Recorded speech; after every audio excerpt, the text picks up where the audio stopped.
Kanya-kanyang reaksyon ng ilang mambabata sa biglaang pagkakatanggal kay Nicolas Torre III bilang hepe ng pambansang pulisya. Si Senator Ronald Bato de la Rosa, bagamat galit sa mga ginawa ni Torre sa kanyang mga kaalyado, ngayon naaawa na para kay Torre. Ang ating balitang A to Z. Galit ako na naawa ako sa kanya. Because I've been there.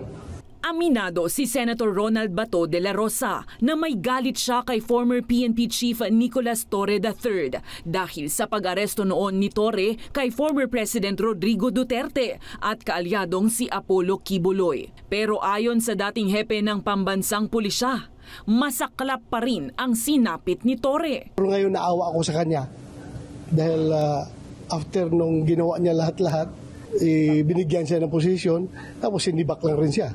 Ang ilang mambabatas naman, hindi maitangging nabigla sa sorpresang pagsibak kay Torre. The most arrogant chief of police in the police force.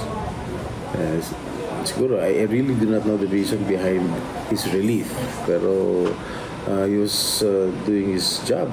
All of us were caught surprised about it, but at the end of the day, we respect the appointing authority, no? So it is what it is. Mayroon ding nanghihinayang sa naging desisyon ni Pangulong Ferdinand Marcos Jr. Para sa akin, kawalan.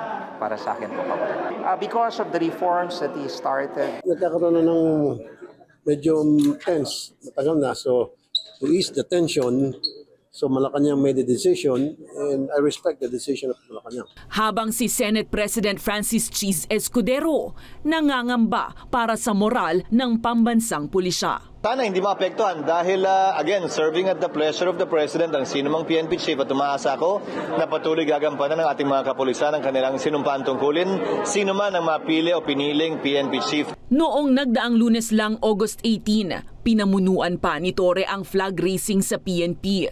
Tiniyak pa niyang naayos na ang namuong gusot dahil sa magkaibang direksyon ni Torre at ng NAPOLCOM patungkol sa balasahan ng number 2 at 3 officials ng kapulisan. Taos-pusong pasasalamat sa lahat ng ating mga commanders na nagpaabot ng kanilang suporta sa ating pamumuno sa loob ng mahigit 2 buwan na panunungkulan ko bilang Chief ng Philippine National Police. June 2, itinalaga si Torre bilang PNP Chief matapos ang kanyang high-profile na pag-aresto kina Quiboloy at Duterte. Sumikat rin siya sa kanyang maikling panunungkulan dahil sa inumpisahang 5-minute response ng pulisya at sa pagkakapanalo by default sa boxing match kontra kay Davao City Acting Mayor Baste Duterte.